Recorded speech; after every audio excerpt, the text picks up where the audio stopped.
Então, o Salmo 23 inicia assim: o Senhor é o meu pastor, nada me faltará. Assim como cada um de nós tem, tá, um propósito, as palavras também têm seus propósitos, tá? Então, cada palavra tem um propósito onde ela está. Então, eu li aqui: o Senhor é o meu pastor, nada me faltará. O é um artigo, está dentro da classe gramatical artigo. Senhor está dentro da classe gramatical aí, nesse contexto de substantivo, mas a palavra Senhor é um pronome de tratamento, tá? Não sei se vocês conseguem se lembrar disso. Senhor, senhora, senhorita, pronomes de tratamento, ok? É verbo ser no presente, presente do indicativo, o, artigo novamente, meu, pronome possessivo, pastor, pastor, a palavra pastor, na sua origem, a classe gramatical dela é adjetivo, mas aqui ela está sendo usada como um substantivo. Toda vez que você tem uma classe gramatical, artigo ou pronome na frente de uma outra palavra, ela substantiva essa palavra, ela leva essa palavra para o valor de substantivo. Adjetivo e substantivo são muito próximos na sua significação, na semântica, tá? Então, o valor de um adjetivo e o valor de um substantivo dentro de uma oração é muito próximo. Então, toda vez que eu uso um adjetivo, com um pronome, um artigo antes dele, ele tem valor de substantivo. Tá? Então, o que é um substantivo, professor? O substantivo é a classe gramatical que nomeia todas as coisas. Então, luz, janela, Bíblia, parede, Gabriela, elefante, nave, tudo. Tudo que é nomeado, que tem um conteúdo, uma substância, é substantivo, tá? Adjetivo. O que é o adjetivo? Adjetivo é tudo que é uma qualificação. Quando eu qualifico, né, seja para o lado negativo ou para o lado positivo, é um adjetivo. Então, eu falo menino bonito, bonito está o quê? Qualificando, especificando esse menino. Então, o adjetivo, de forma geral, ele vai trabalhar junto com o substantivo. Fazendo o que com o substantivo, professor? Trazendo para ele uma qualificação, uma caracterização, seja negativa, seja positiva, seja uma qualidade, seja um defeito, tá? E ampliando aí o meu texto, ok? Mas eu posso usar esse bonito, por exemplo, menino bonito, eu posso usar esse bonito sozinho. E aí eu posso dizer assim: o bonito ainda não chegou. Então, esse bonito, nesse momento aí, ele se torna um substantivo, ok? E isso pode acontecer com outras classes de palavras também, como, por exemplo, o verbo. Quando eu digo assim, ele cantou muito bem, esse cantou está aí flexionado como um verbo. Mas se eu disser o cantar é maravilhoso, eu coloquei na frente do verbo cantar um substantivo, e eu um artigo, desculpa, e aí eu transformo esse cantar, naquele momento ali, num substantivo, num objeto, em algo, tá? O cantar é maravilhoso, ok? É como se eu estivesse dizendo o quê? O canto é maravilhoso, ok?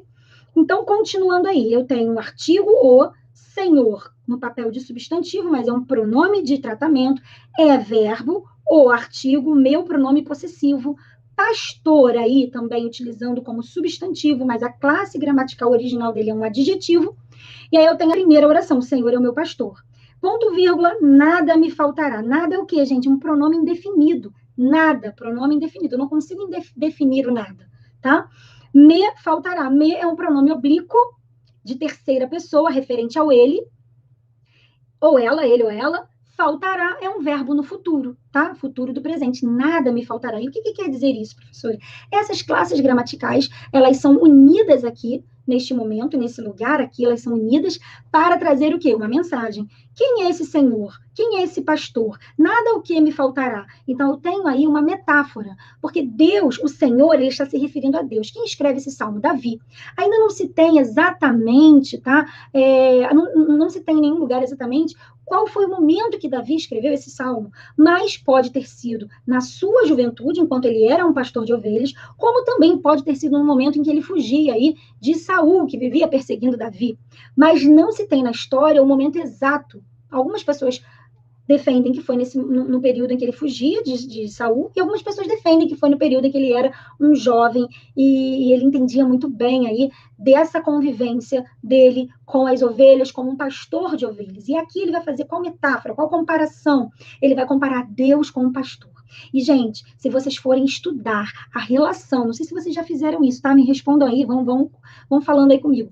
A comparação, tá? O estudo de um pastor com uma ovelha, o que o pastor faz pela ovelha, o que a ovelha entende em relação ao seu pastor é muito profundo, é maravilhoso. Então, se você quer entender melhor essa relação, se não vai dar tempo de eu fazer isso, se não vai dar tempo de eu falar de todas as classes gramaticais, assistam, que tem 3 vídeos que eu gravei sobre o Salmo 23. Eu falo sobre essa interpretação da parte semântica com mais profundidade nesses 3 vídeos. Então, continuando aqui com as classes gramaticais. No versículo 2, diz assim, ele me faz deitar em pastos verdejantes. Ele, pronome pessoal do caso reto de terceira pessoa. Quais são os pronomes pessoais que nós temos? Eu, tu, ele. Eu, tu, ele ou ela, né? 3, singular. Eu, tu, ele, nós, vós, eles, tá? O que são pronomes pessoais? Pronomes pessoais se referem a quê? Às pessoas do discurso. Eu estou falando com vocês, primeira pessoa. Tu, que é a segunda pessoa do discurso, que é com quem eu falo. Ele ou ela é de quem eu falo, tá? Por isso, pronomes pessoais do caso reto. Então, qual é a semântica dos pronomes? Qual o significado? Qual o valor do pronome? O pronome, como o nome já diz, é um pronome.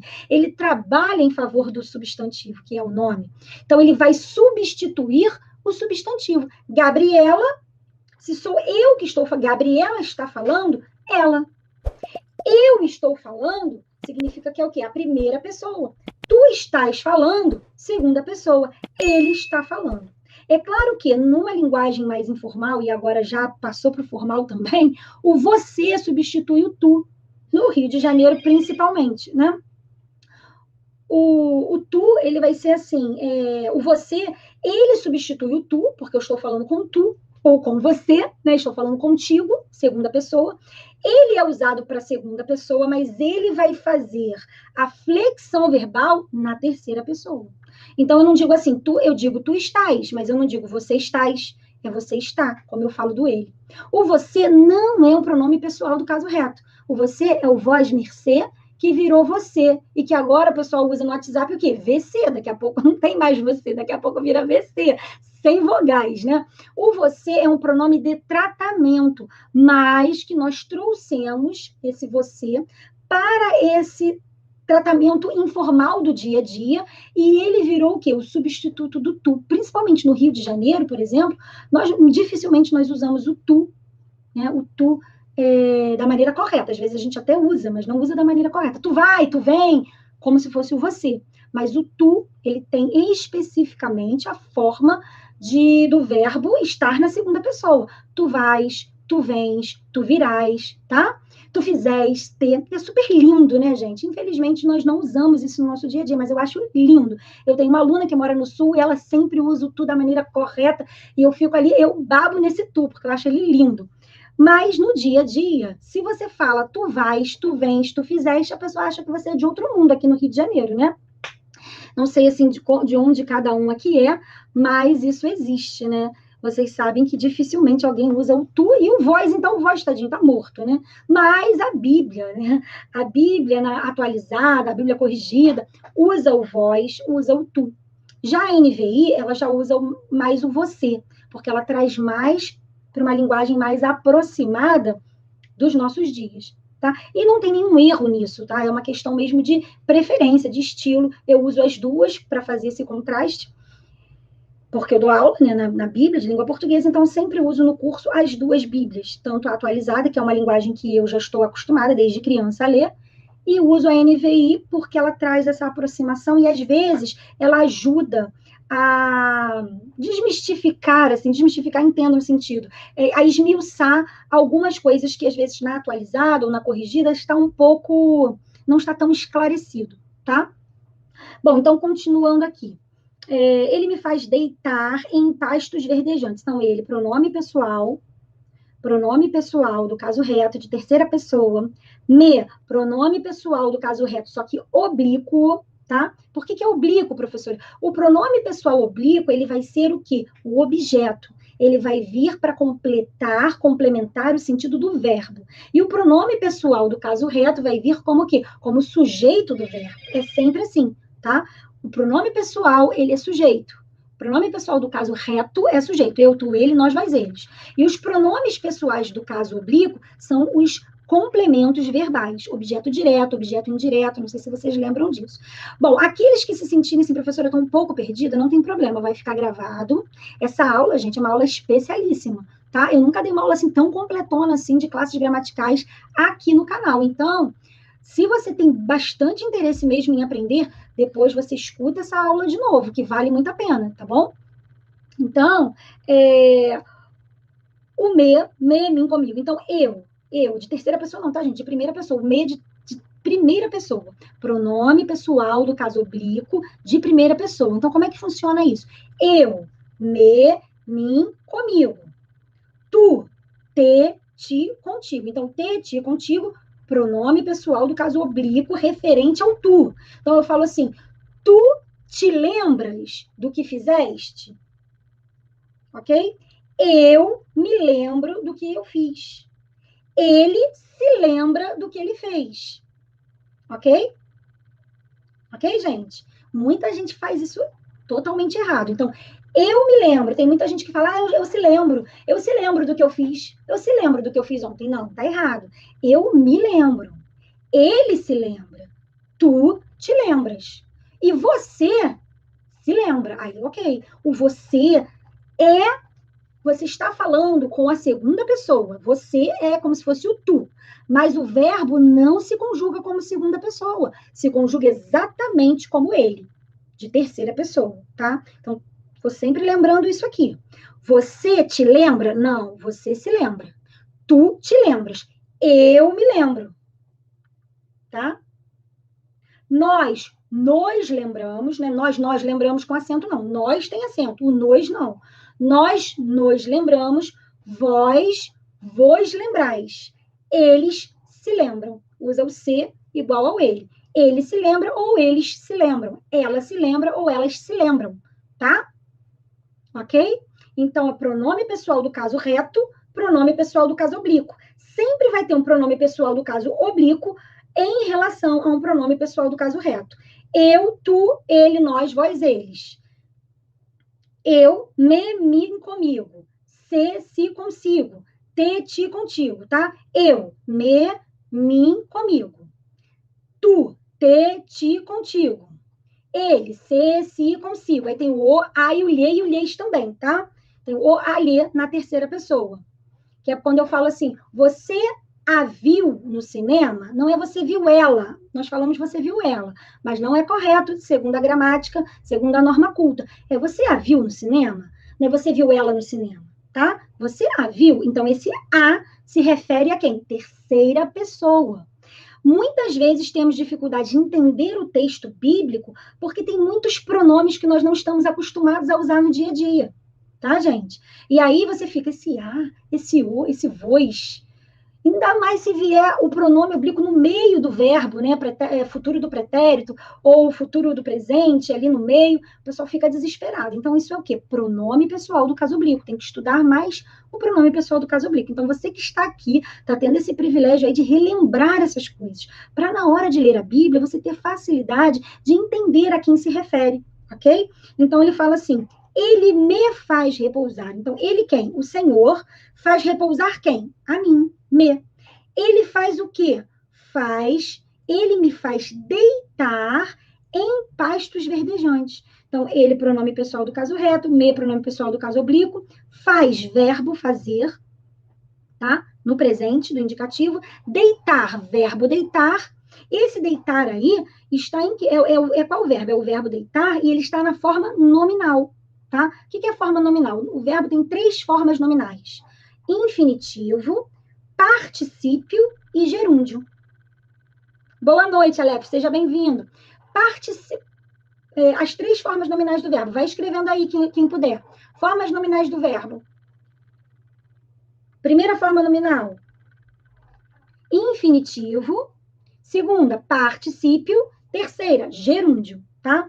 3 formas nominais. O que significa isso, professora? Significa que essas 3 formas nominais, elas são utilizadas como se o verbo fosse um nome. Então, O deitar, por exemplo, ele pode ser usado como se ele fosse ali um substantivo, ok? Deitado pode ser usado como um adjetivo. O gerúndio pode ser usado como um advérbio, tá? Então, são formas do verbo chamadas nominais. Por quê? Porque eles trabalham como se eles fossem nomes. Quais são as classes gramaticais que são colocadas com essa nomenclatura de nome? Substantivo, adjetivo e advérbio, tá?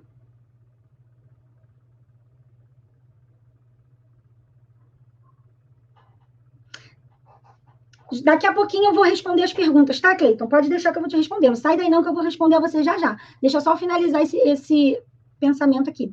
Então, aqui o deitar está na forma nominal, deitar, ok? Ele não está flexionado. Quem está flexionado aí? O fazer. Continua sendo verbo? Continua sendo verbo deitar aqui, mas ele está na sua forma nominal. Ou eu poderia dizer que ele está na sua forma infinitiva, ok? Deitar em pastos verdejantes. Esse em aí é preposição, que me dá a noção de quê, gente? Essa preposição de lugar. Deitar onde? Em pastos verdejantes. Pasto é o meu substantivo, verdejante é o meu adjetivo. Pasto é o meu lugar e o verdejante traz para mim uma característica desse pasto. É qualquer pasto? Não. É um pasto verdejante. É onde tem grama, onde tem verde, onde tem vida. Então, vou parar aqui um pouquinho, vou terminar esse guia-me, tá? Vou parar nesses 2 versículos para falar um pouco da metáfora. Vou só finalizar aqui. Guia-me para as águas tranquilas. Guiar é o quê? O verbo, guia-me, que está flexionado, do verbo guiar. Ele guia, tá? Ele guia quem? A mim. Guia quem? A ovelha, né? O Davi, no caso. Deus, o Senhor, ele guia está no presente, na terceira pessoa, ou seja, referente a ele. Sempre que eu digo assim, o verbo está na terceira pessoa, é porque, gente, o sujeito sempre vai concordar com o verbo. Quem é o sujeito aqui? Guia-me, já foi referido antes. O Senhor é o meu pastor, nada me faltará. Ele me faz repousar em pastos verdejantes. Não precisa repetir o ele de novo. A gente já sabe que esse guia é referente à terceira pessoa e só pode estar se referindo a quem? Ao Senhor e ao ele que veio antes. Então, tem que estar atento ao texto, tá? Tem que ler o texto com atenção, para não se perder na hora de compreender o que está querendo dizer. Então, esse guia-me refere-se a ele, ao Senhor. Guia-me, a quem? A mim. Esse me aí, pronome pessoal do caso oblíquo, referente à primeira pessoa, que é Davi. Guia a mim, ou seja, eu, para as águas tranquilas. Olha o para aí, para a preposição. Para onde? De localidade, né? Ele vai me guiar para onde? Para as águas tranquilas. Percebam que tanto o em quanto o para está tendo uma noção de quê, gente? De local, para onde vai. Mas nem sempre eu uso para isso. Às vezes eu uso essa preposição para como finalidade. Tá? Então, por isso que a gente tem que estar atento ao quê? Ao contexto do texto. Ai, professor, isso é muito difícil, português é muito difícil. Não, português não é muito difícil, português é lindo, português é maravilhoso. Se você ficar pensando que português é muito difícil, você não vai aprender. Então, coloca na sua cabeça que a sua língua é linda, maravilhosa, e que você vai entender. E isso tem que ser passo a passo. Agora, é claro, né, gente? Vou fazer, claro, aqui o meu jabá, o meu merchandising, que eu não posso deixar de fazer, porque é para o bem geral da nação. A nação precisa conhecer esse curso. Tem um curso aqui da professora Gabriela, para quem ainda não sabe, a Bíblia e a língua portuguesa. Não tem nada a ver com o curso A Bíblia da Origem aos Nossos Dias, é outra coisa. A Bíblia e a língua portuguesa, que é um curso de gramática, de língua portuguesa, de interpretação textual, para quem tem dificuldade de ler a Bíblia. Então, meus alunos lindos, queridos e maravilhosos, que já estão participando desse curso, estão amando. E você que ainda não está participando, mas que quer muito se aprofundar na língua, para aprender a interpretar melhor a Bíblia, não está aberta, as matrículas não estão abertas, mas com certeza você pode colocar o seu nome para participar da próxima turma quando ela abrir. Então já fica ligado, 2021, para você começar aí dando um pontapé inicial, aprendendo tudo de gramática da língua, aprendendo tudo de interpretação, compreensão textual, para você ficar aí um expert na Bíblia. E esse curso, a Bíblia e a Língua Portuguesa, é dentro dos 50 capítulos de Gênesis. Então, além de você aprender a língua portuguesa, você aprende a interpretar a Bíblia e você ainda aprende costumes bíblicos, geografia bíblica. Enfim, para quem não conhece o curso, fica ligado, porque janeiro ou fevereiro a gente vai abrir uma nova turma e você vai ser muito bem-vindo. É claro, se você quiser estudar, você vai ser muito bem-vindo e vai trazer uma transformação aí completa para sua mente, para sua vida espiritual, para sua vida emocional, para sua vida intelectual, para a sua vida familiar, enfim. São 3 aulas para cada capítulo de Gênesis. Uma aula de interpretação, te ensinando a interpretar, eu interpreto, te ensino a interpretar. Outra aula de gramática da língua no mesmo capítulo, outra aula de aplicação prática, do como você pode aplicar aquele conteúdo para os seus dias atuais. Mas fechando isso aqui, vamos continuar no nosso Salmo 23. Tem uma lista de espera, tá? O meu ponto está me dizendo aqui que tem uma lista de espera, tá aqui. Se você, professora, eu tenho muito interesse em participar ano que vem, quero saber como é que funciona e tal, entra na lista de espera, já tá aí, ó, no chat, http, a Bíblia e a lp.com.br. Aí você vai ter essas aulas todas completíssimas lá dentro do curso, passo a passo, durante as 6 meses de estudo maravilhoso. Enfim. A Vera está falando aqui, ó, vamos botar o comentário da Vera. Sempre achei português difícil, mas você faz parecer fácil. Ai, que bom, graças a Deus. E me conduz a águas tranquilas. Vamos lá. A Renata está falando aqui que a minha está em verdes pastagens.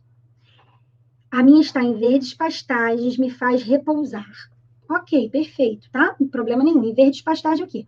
Verdes pastagens. Pastagens é o substantivo, tá? Verdes veio na frente. Pastagens verdes ou verdes pastagens. Esse verdes aí está trazendo o quê? Está trazendo a qualificação da palavra pastagens, tá? Então não muda o significado, ok? Não muda. Continuando aqui, guia-me para. Para é o quê? Uma preposição mostrando o quê? Direção, caminho, né? Para onde vai. Artigo. O que é o artigo? Artigo, gente, é muito facinho. É aquela palavrinha que vai mostrar se a palavra é masculina ou feminina, e ela vai trazer ali uma determinação. Pode ser indefinido, pode ser definido. Artigo definido. Artigo indefinido. O, a feminino, o masculino. Artigo indefinido, masculino. Artigo indefinido, feminino. Uma menina é uma pessoa qualquer, que você não conhece, que você não sabe quem é. A menina, eu estou definindo. É alguém que eu já sei quem é, o que eu já citei antes no texto, o que eu já falei dela para você alguma vez.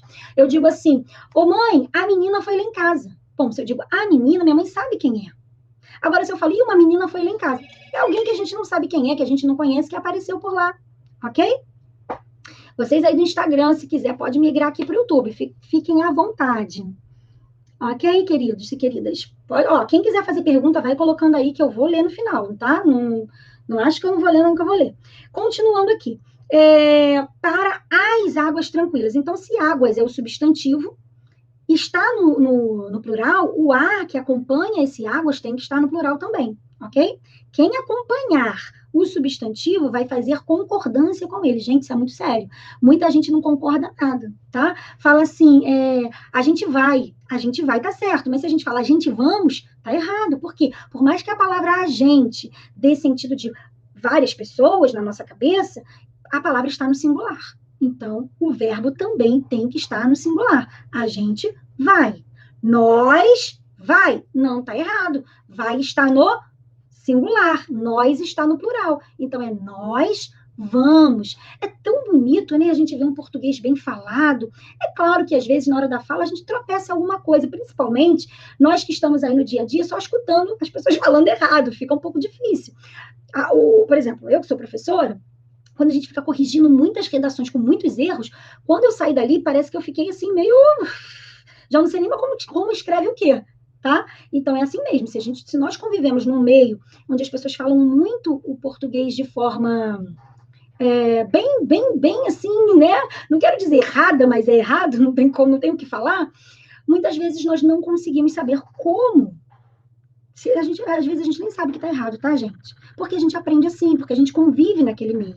E, infelizmente, hoje em dia, nas escolas, muitas vezes os professores não corrigem os alunos, porque a gente aprende que, não corrige não, porque coitadinho. Gente, se aquele aluno não aprender, na escola ele vai aprender raio. Aonde? Se o pai e a mãe dele não souber ensinar. Ok? Então, eu estou aqui o quê? para que vocês aprendam o correto. Então, eu não posso ficar muito de mimimi, eu tenho que falar a realidade, tá, gente? Então, nós vai não está correto, é nós vamos. A gente vai, correto. E esse agente é separado. Agente junto é agente penitenciário, agente de saúde, ok? É outra coisa. Agora, a gente vai é a artigo, gente, substantivo, vai o verbo. O verbo, ele sempre concorda com o sujeito. Quem é o sujeito, geralmente? É o substantivo. Substantivo é a classe gramatical. Sujeito é a função sintática. Ok? Beleza? Tranquilo? Se tiver dúvida, vai escrevendo aí. Uma coisa é a morfologia, outra coisa é a sintaxe. Professora, que nomes difíceis, isso é muito complicado. Esquece o nome. Pensa no valor da coisa, tá? Classes gramaticais. Está dentro do estudo da morfologia, estudo das formas. Morfologia. Logia, estudo, morfo das formas, estudo das formas. E sintaxe, o estudo das relações que as palavras têm dentro do texto, dentro da oração, ok? Então, quem tiver com dificuldade, gente, coloca de novo depois a aula para escutar e vai anotando tudo, vai parando e vai estudando, porque essa aula aqui não tem outra igual aí em lugar nenhum, porque está bem completa essa aula. Então, tenha paciência aí, não sai daí, fica aí comigo, porque eu preciso de você aí para ir explicando aqui. E vai dando like. Se você está aí, não deu like ainda, dá o like para que outras pessoas recebam esse conteúdo, porque eu tenho certeza que muita gente precisa desse conteúdo, tá, gente? Na terça-feira que vem, já vai chamando geral, todo mundo, a professora está usando uma linguagem bem coloquial aqui, bem informal, para dizer que eu vou falar das palavras que a gente mais erra, né? Que a gente escreve mais errado, ok? Vou falar aqui na nossa próxima aula de terça-feira. Então, tenho certeza que isso vai ajudar muito você. Às vezes, você está lá fazendo uma redação para uma prova, para um concurso, você está fazendo uma redação aí para conseguir um emprego super legal, e aí você escreve aquela palavra que era com Z, você escreve com S. Aquela palavra que era com M, você escreve com M. Aquela palavra que tinha 2 R's, você escreve com um R só. E aí, gente, vou te falar, nos estudos de pesquisa, nas pesquisas que eu já fiz, o maior índice de pessoas que perdem as oportunidades de emprego, de bons empregos, não é porque não tem experiência na área e não é porque não tem qualificação. É porque escreve errado, gramaticalmente errado. Faz uma redação, não consegue escrever as palavras corretamente, não consegue fazer as concordâncias, as flexões verbais incorretas, tá? Isso é a maior parte. Em primeiro lugar, o que faz com que a pessoa perca aquela vaga é não escrever de maneira adequada. E logo, se não escreve de maneira adequada, dificilmente também, ou melhor, ao contrário, né? Se você não fala de maneira adequada, dificilmente você escreve de maneira adequada. E vice-versa, né? Normalmente a gente escreve da forma que a gente fala. E não pode ser assim. Você não quer falar muito rebuscado, não tem problema, mas você precisa saber que aquilo ali não pode ir para o papel, tá? No papel, você vai usar a linguagem mais formal possível. No dia a dia, a gente usa, né, uma linguagem mais coloquial, embora eu não concorde muito que, porque você está falando, você pode falar errado. Você pode usar palavras mais simples. Você não precisa falar errado, tá? Erradamente. Você pode usar uma linguagem mais simples. Você pode usar uma linguagem mais informal, mas não precisa falar errado. Tá? Por quê? Porque na hora de escrever, aquilo que a gente já está habituado a fazer, dificilmente a gente consegue se livrar na hora da escrita. E aí, muitas vezes, perdemos grandes oportunidades na vida por causa disso, tá bom? Então, continuando. Então se a pessoa fala muito rápido, às vezes eu também falo muito rápido, e às vezes a gente não consegue pensar corretamente. Então, a gente tem que começar a dar uma pausa maior na hora de falar, para a gente poder pensar melhor e conseguir ser bem entendido. Mas isso aí fica para a próxima aula, eu posso falar um pouco sobre isso, tá?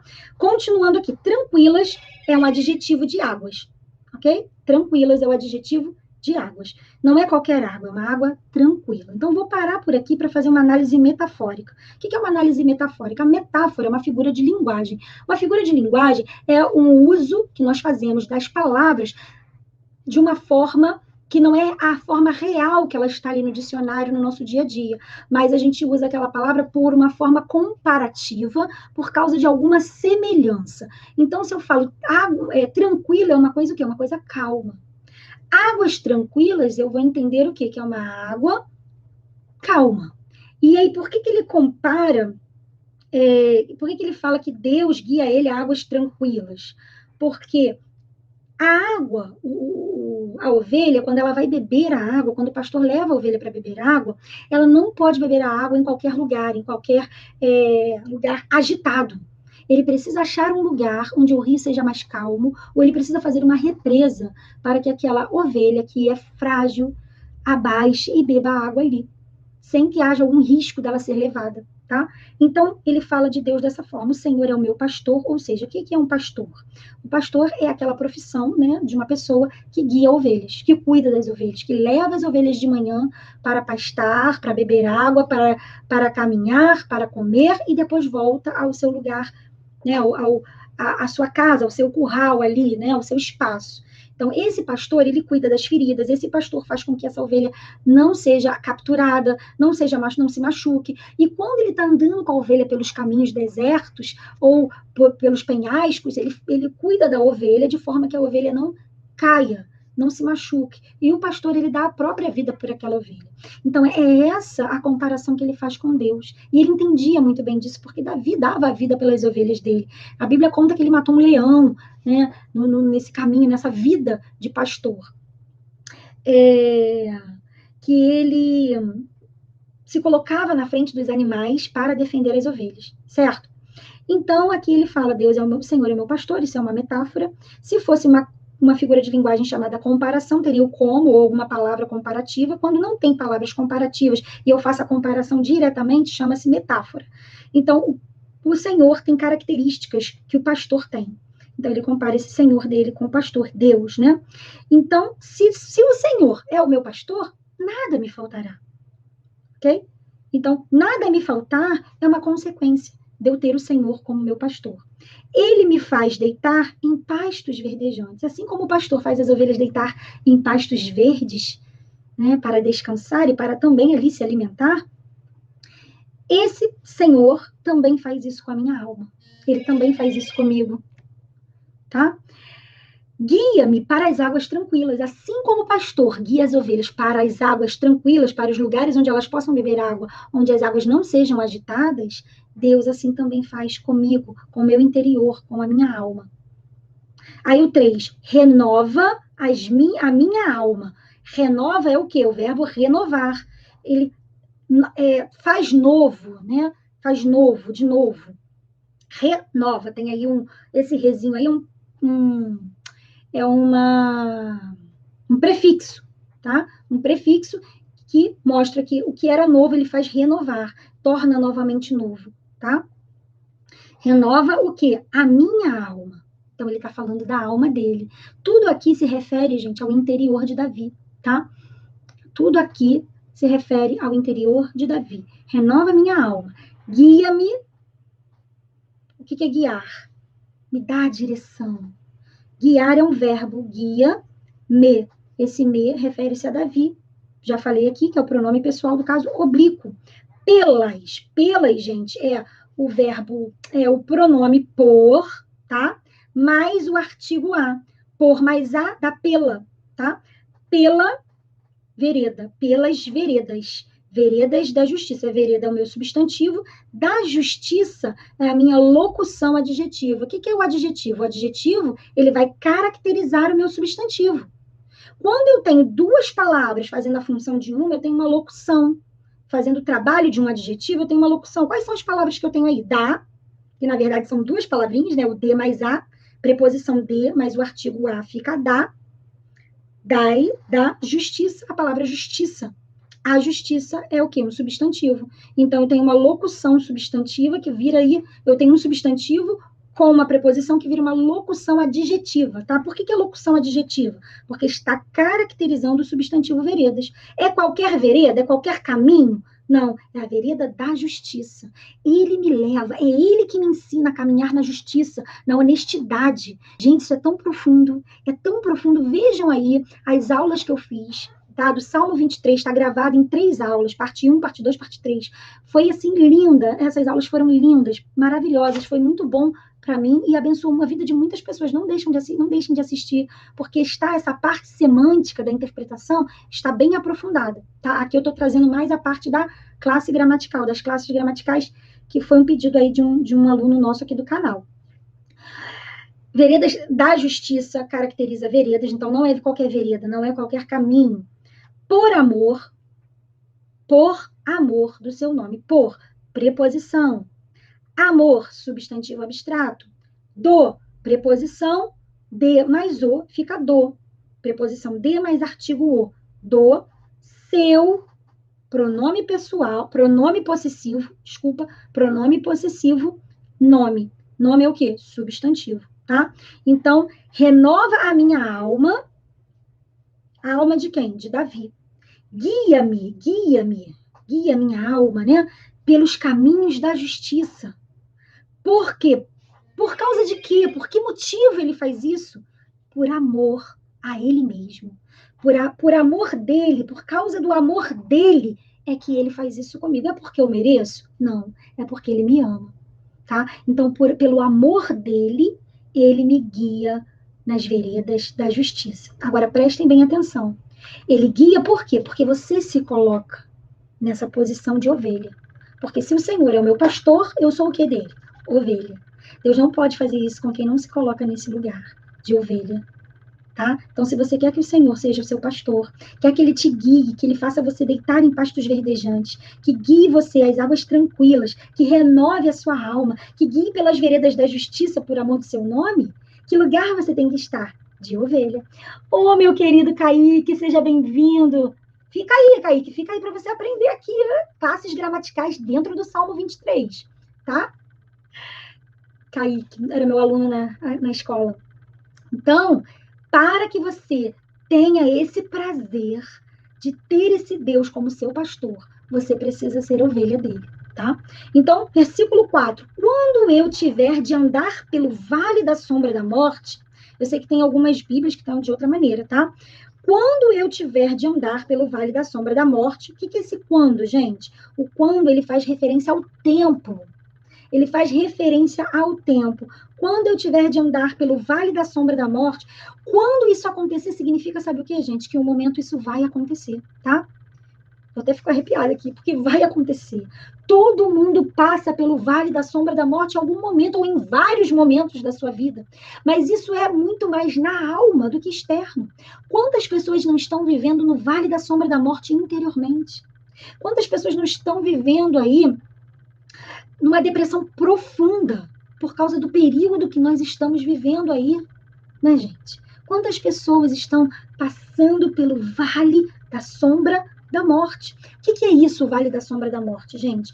A ovelha, muitas vezes, ela passa por vales sombrios, com penhascos muito profundos, onde há um perigo muito grande daquela ovelha cair ali e morrer. Mas o pastor não deixa.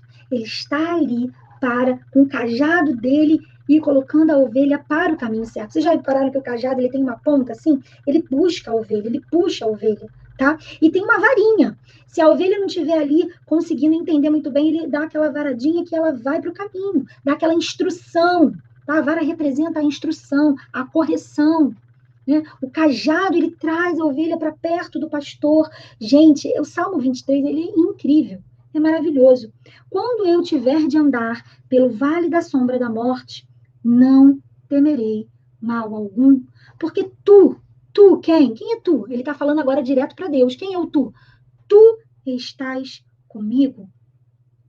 Tua vara e teu cajado me tranquilizam.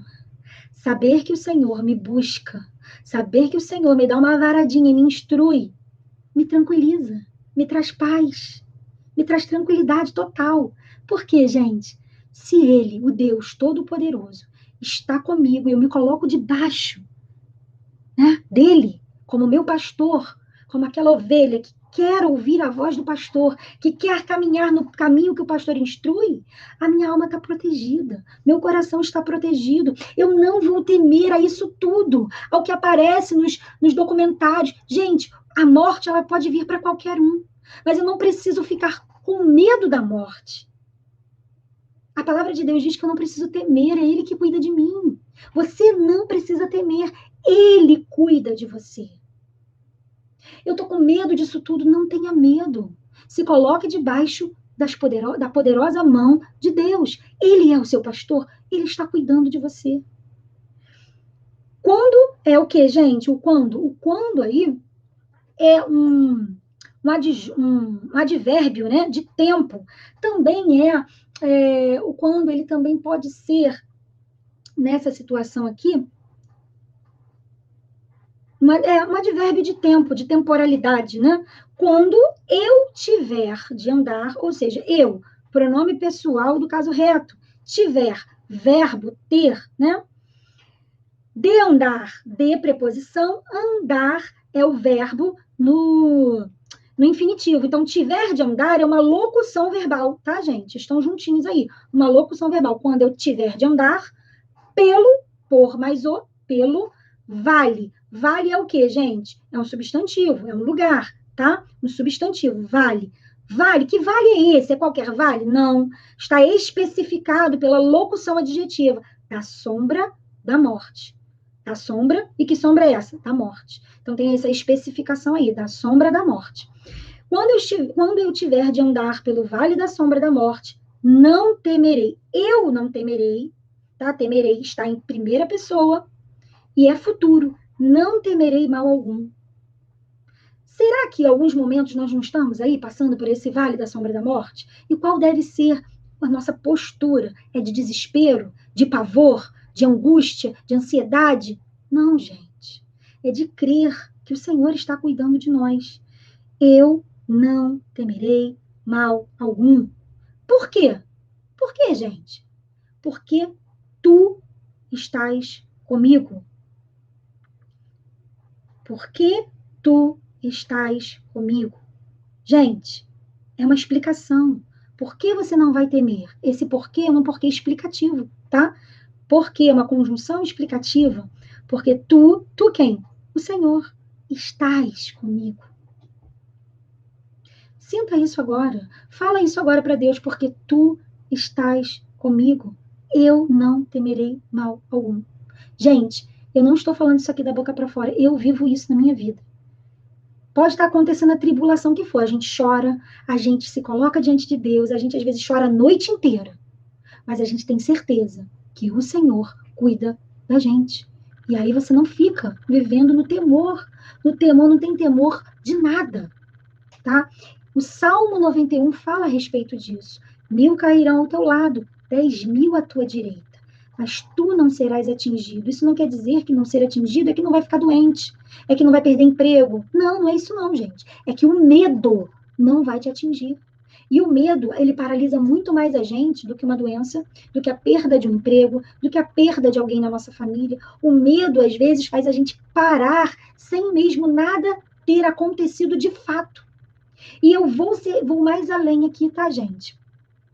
Os noticiários, eles só servem para nos amedrontar, só servem para nos colocar em pânico. Não escute, gente, você não vai poder fazer nada. O que você tem que fazer é orar. Orar, ler a Bíblia e manter a sua fé firme. Se você pode fazer alguma coisa por alguém, se você pode doar a sua vida por alguém, faça isso. Mas escutar os noticiários exaustivamente vai tirar você do foco. Vai tirar você do foco. Esteja focado no propósito que Deus tem para a sua vida. É Salmo 23. Lê de manhã, lê de tarde, lê de noite. Foque a palavra de Deus. Tá difícil para você? Perdeu familiares, perdeu amigos. Tá muito difícil esse ano para você? Foca em Deus, porque Ele existe e Ele cuida de nós. E se nós nos deixarmos abalar, como nós vamos poder ajudar aqueles que estão à nossa volta? A fé é imprescindível, né, Marília? A fé é fé. É fé e relacionamento. Por que o salmista podia dizer isso tudo aqui? Porque ele não tinha problemas? Muito pelo contrário. Mas ele tinha fé e ele tinha relacionamento. Relacionamento com Deus, experiências com Deus, faz com que a sua fé cresça. E quando você passa por aquilo, por alguma situação difícil, como um dia você já passou, você sabe que Deus está cuidando, que aquilo ali vai trazer algum peso de glória, seja nesse tempo, seja nessa terra, ou seja no tempo da eternidade. Lembremos-nos que nossa vida não é só aqui, tá? Aqui nós também temos que glorificar a Deus e trazer o reino de Deus para a terra. Mas lembrem-se, a nossa vida não se resume só a isso aqui. ok? O que nós pudermos fazer para vivermos da melhor forma possível, uma vida abundante aqui na Terra, e podendo também passar essa vida abundante na alma, no corpo, no dia a dia, para outras pessoas, vamos fazer, é o que eu estou fazendo aqui. Mas nós não podemos nos esquecer que nós temos uma coroa incorruptível que vai além desse mundo aqui, que nos dá esperança. Se está tudo aqui muito ruim, não perca a sua fé. Não deixe que a sua alma se perca. Guarde a sua fé, guarde o seu coração. Mantenha-se focado no propósito de Deus para a sua vida. Preparas para mim. E aqui, gente, já muda, tá? A metáfora já muda, tá? A metáfora aqui já é outra. Até o Salmo, até o versículo 4, a metáfora é focada no pastor e na ovelha. Já a partir do 5, o versículo 5 e o 6, a metáfora já é outra. Preste atenção que mudou. Ó, preparas para mim uma mesa diante dos meus inimigos. E aí não tem mais nada a ver com ovelha, tá?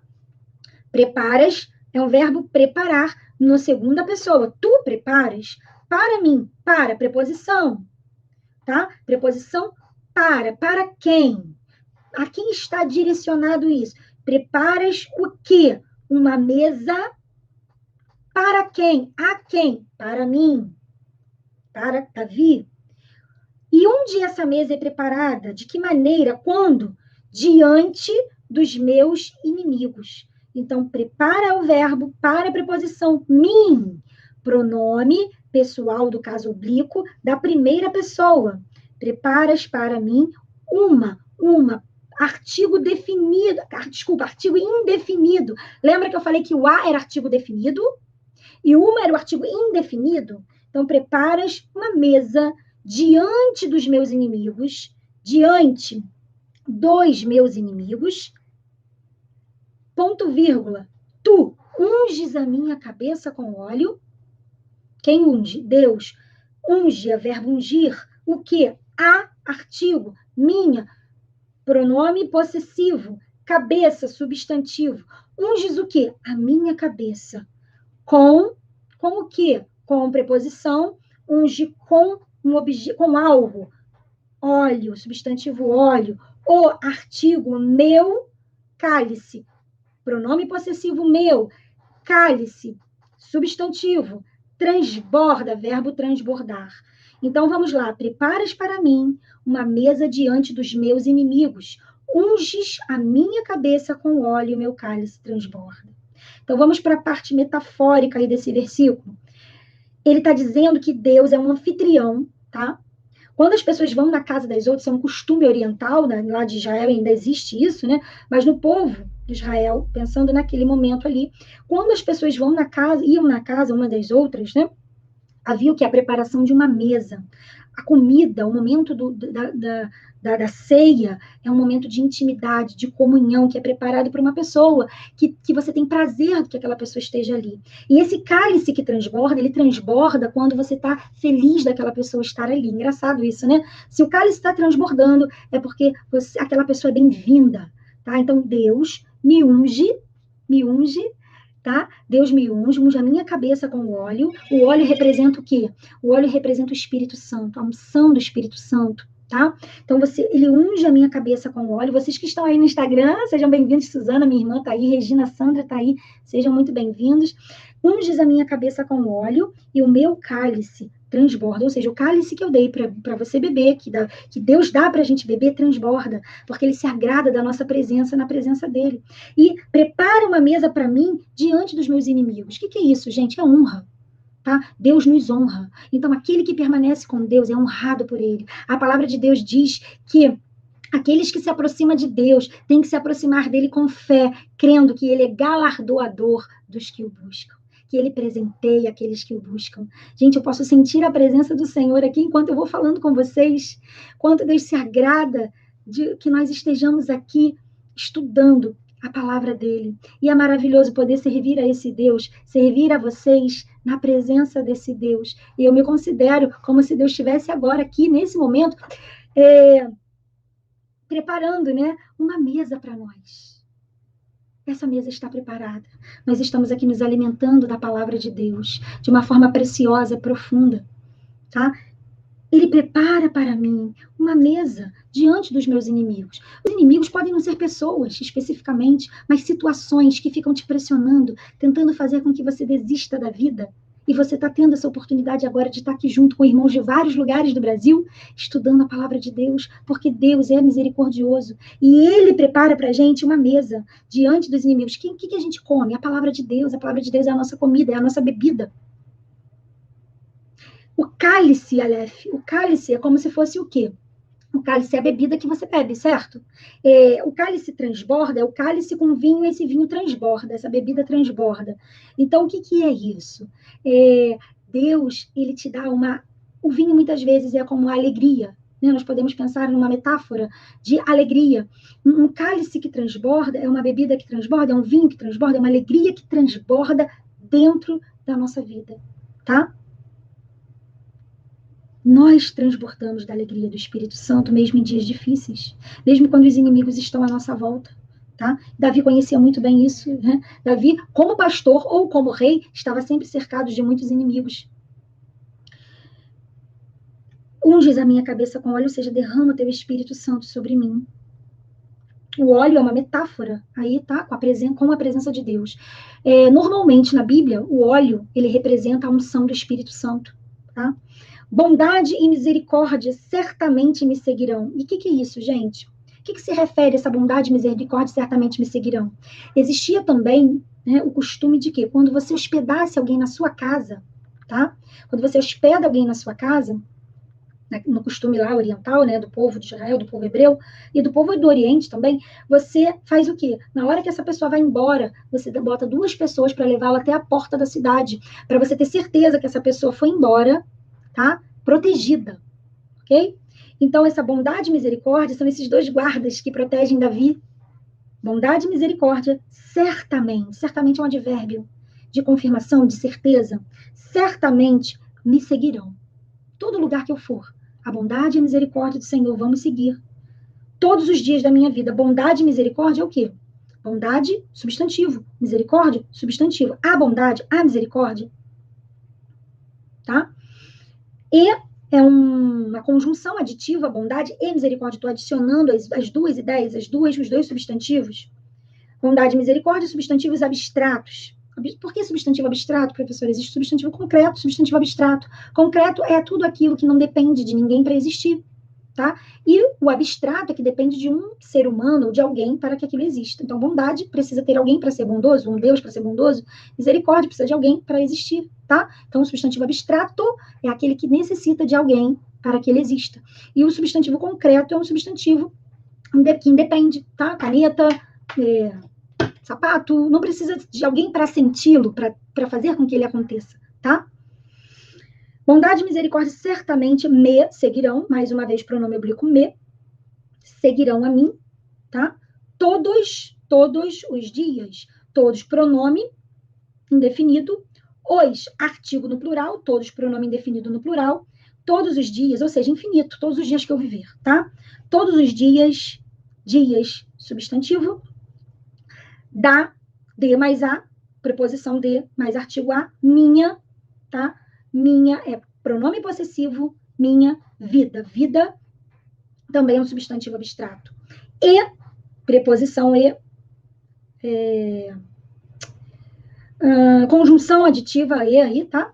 Juntando, habitarei na casa do Senhor. Habitarei, verbo habitar no futuro, habitarei, ou a gente pode entender esse habitarei não só como futuro, mas habitarei como sempre habitarei, tá? Eu posso usar esse habitarei com esse sentido, de algo permanente. Está no futuro o verbo, mas eu posso usá-lo no texto, e aqui é bem esse sentido. Habitarei sempre, todos os dias, sempre habitarei na casa. Onde eu vou habitar? Na casa do Senhor, para todo sempre. E eu posso entender essa casa do Senhor aqui como o templo mesmo do Senhor, como se ele estivesse dizendo, eu quero habitar na casa do Senhor sempre, ou entendendo que a minha alma vai sempre habitar na presença do Senhor. Sempre. Todos os dias da minha vida eu vou te louvar, eu vou te engrandecer, eu vou... E nós vemos aí a maioria dos salmos foi Davi quem compôs. Os salmos são orações ou louvores cantados nos templos, assim como nós louvamos na igreja, né? Eles têm os salmos. e são, na verdade, é o único livro da Bíblia que é considerado, assim, não só os Salmos, né, mas existem alguns salmos espalhados por outros livros. Esse tipo de texto, salmo, é um texto em que o homem expressa para Deus o que ele sente, o que ele pensa sobre Deus, tá? E é inspirado por Deus. Então, ao mesmo tempo que é o homem derramando a sua alma diante de Deus, é também uma inspiração divina para que nós nos identifiquemos. Porque nos Salmos nós vemos o quê? A alma de Davi derramada, a alma dos homens sendo derramada ali naqueles salmos. Tem salmo do próprio Moisés, e nós vemos também a adoração com profundidade para Deus nesse tipo de texto, salmo, tá? Então, esses textos, eles foram compilados, foram unidos, eles foram escritos durante 1000 anos. Vários homens, ao longo de 1000 anos, escreveram esses tipos de texto.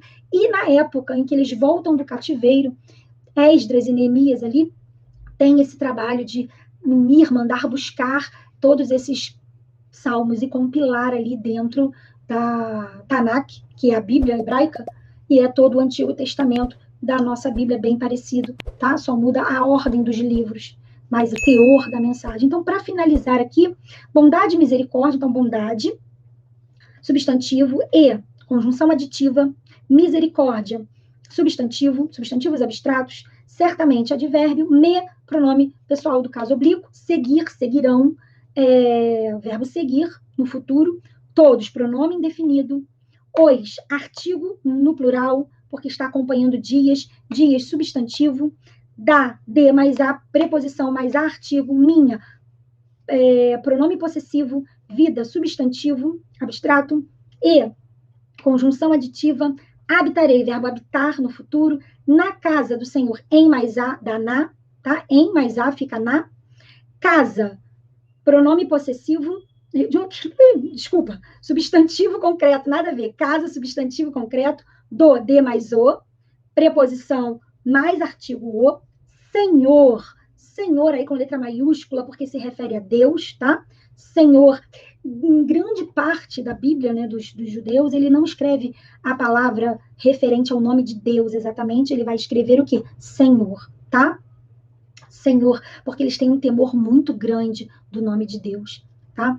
Até o próprio nome Jesus, no Novo Testamento, ele não é escrito Jesus, né? Eles fazem uma abreviação, porque eles têm um temor muito grande de ficar repetindo, né, o nome de Deus. Senhor, com letra maiúscula para a gente, na nossa tradução, porque se refere a, não é qualquer Senhor, é o Senhor Deus, tá? Para todo sempre, para, preposição para, todo, a mesma coisa, é um pronome indefinido, o sempre, o é um artigo masculino, e sempre aqui está como um substantivo, porque o está na frente do sempre, tá? Então, o sempre é para sempre, em todo tempo, em qualquer momento.